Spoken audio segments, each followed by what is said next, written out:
Hey friends, welcome to my channel.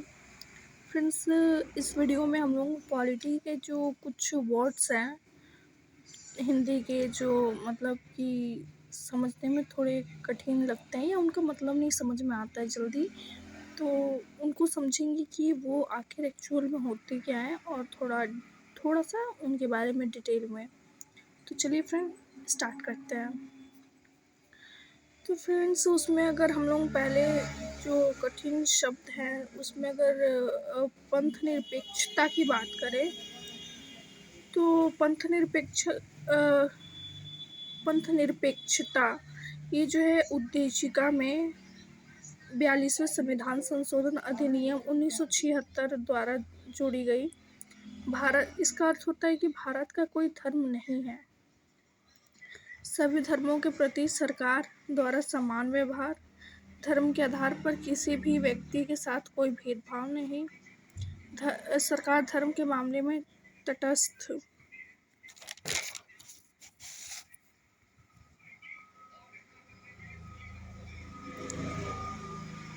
Aruna राय बनाम भारत संघ 2002। विभिन्न धर्मों के बीच परस्पर सामंजस्य तथा मूलभूत एकता स्थापित करने के उद्देश्य से राज्य द्वारा तटस्थ न रहकर सक्रिय भूमिका का निर्वहन। हालांकि पंथ निरपेक्षता को 42वें संविधान संशोधन अधिनियम 1976 के माध्यम से भारतीय संविधान के उद्देशिका में जोड़ा गया, किंतु इसका यह तात्पर्य नहीं है कि भारत इससे पूर्व पंथ निरपेक्ष नहीं था। वस्तुतः अनुच्छेद 15, 16, 25 से 28 तथा अनुच्छेद 325 इत्यादि के अंतर्गत उल्लेखित प्रावधान भारत की पंथ निरपेक्षता छवि को स्वतः ही स्पष्ट करते हैं। 42वें संविधान संशोधन के माध्यम से केवल इस छवि को और अधिक स्पष्ट करने का ही प्रयत्न किया गया है। हालांकि भारत में दोनों प्रकार का लोकतंत्र मौजूद है, किंतु फिर भी आधिकारिक रूप से भारत अप्रत्यक्ष लोकतंत्र वाला देश है। इसके पीछे यह तर्क है कि संविधान में भारत में राष्ट्रपति को कार्यपालिका का प्रमुख माना गया है। राष्ट्रपति का निर्वाचन जनता द्वारा सीधे वोट न देकर जनता द्वारा चुने गए प्रतिनिधियों द्वारा किया जाता है। अब एक शब्द आता है पॉलिटी में अधिकार। तो अधिकार से तात्पर्य है सामाजिक रूप से स्वीकृत एवं कानून द्वारा मान्यता प्राप्त वह दावे जो व्यक्ति के सर्वांगीण विकास के लिए आधारभूत एवं अपरिहार्य है।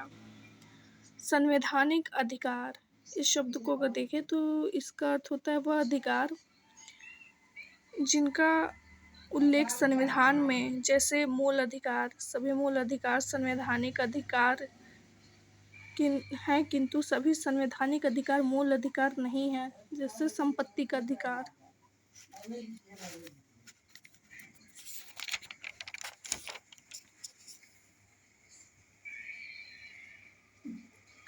अब बात करते हैं कानूनी अधिकार की। तो विधायिका द्वारा नियम बनाकर व्यक्ति को प्रदान किए गए अधिकार, जैसे सार्वजनिक दुकानों से खरीदारी का अधिकार, सभी मूल एवं संवैधानिक अधिकार कानूनी अधिकार, किंतु सभी कानूनी अधिकार मूल अथवा संवैधानिक अधिकार नहीं है। विधायिका की बात करें तो कानूनों का निर्माण करने वाली संस्था, सदन या राज्य विधानमंडल। कार्यपालिका, विधायिका संसद या राज्य विधानमंडल द्वारा बनाए गए कानूनों को लागू करने वाली संस्था कार्यपालिका।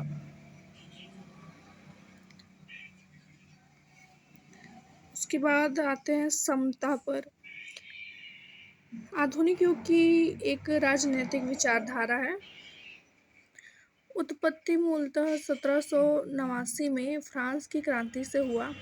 जॉन लॉक ने सर्वप्रथम 17वीं सदी में वैज्ञानिक ढंग से समता के सिद्धांत का प्रतिपादन किया। समता का अर्थ एक जैसी परिस्थितियों से है, जिसमें विभिन्न प्रकार के असमान व्यक्ति निवास करते हैं।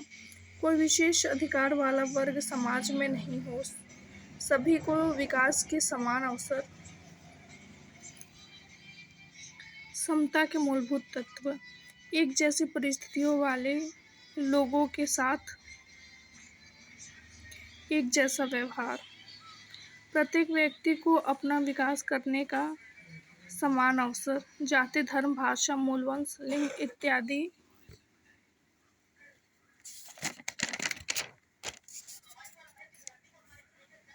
के आधार पर किसी के साथ भेदभाव नहीं। मानवीय गरिमा तथा अधिकारों की दृष्टि से सभी समकक्ष। एक चपरासी की गरिमा भी एक जिलाधिकारी के समान। तर्कसंगत एवं न्याय संगत आधारों पर राज्य द्वारा किसी वर्ग विशेष के लिए विशेष प्रयास किए जा सकते हैं। सकारात्मक कार्यवाही, आरक्षण, एकात्मक व्यवस्था, समस्त शक्तियां केंद्र में निहित। राज्य अथवा संघ की इकाइयां केंद्र के निर्देशों के अनुसार अपने दायित्वों का निर्वहन। संघात्मक व्यवस्था, केंद्र एवं राज्यों के मध्य शक्तियों का स्पष्ट विभाजन, दोनों अपने अपने अधिकार क्षेत्रों में स्वतंत्र। फेडरेशन,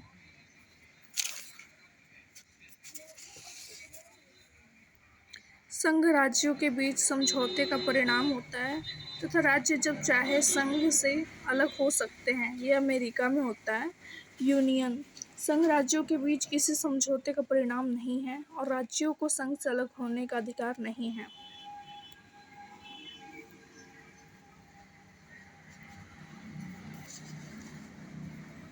एकात्म व्यवस्था में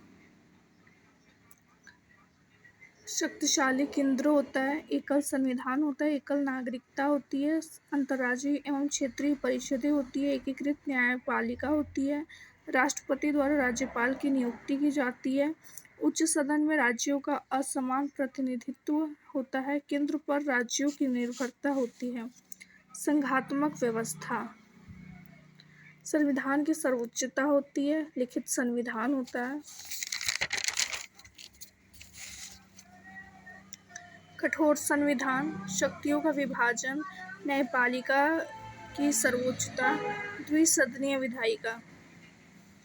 सहयोगी संघवाद, प्रतिपादक A.H. विर्च, 1955। पुस्तक federalism, finance and social legislation. सहकारी संघवाद में यद्यपि केंद्र एवं राज्यों के मध्य शक्तियों का विभाजन, किंतु दोनों पृथक रूप से कार्य न करते हुए एक दूसरे के सहयोगी एवं पूरक के रूप में कार्य। सहयोगी संघवाद, केंद्र एवं राज्यों के मध्य सहयोग का समन्वय, विशेष परिस्थितियों में केंद्र की निर्णायक भूमिका, राज्यों के लिए केंद्रीय फंड का प्रावधान, केंद्र एवं राज्यों के मध्य संवाद हेतु निकाय। हे फ्रेंड्स, इस वीडियो में इतना ही। नेक्स्ट वीडियो में हम संघ और केंद्र के मध्य अंतर को देखेंगे। तो फ्रेंड्स, प्लीज़ लाइक करें, शेयर करें एंड सब्सक्राइब करें और थैंक यू।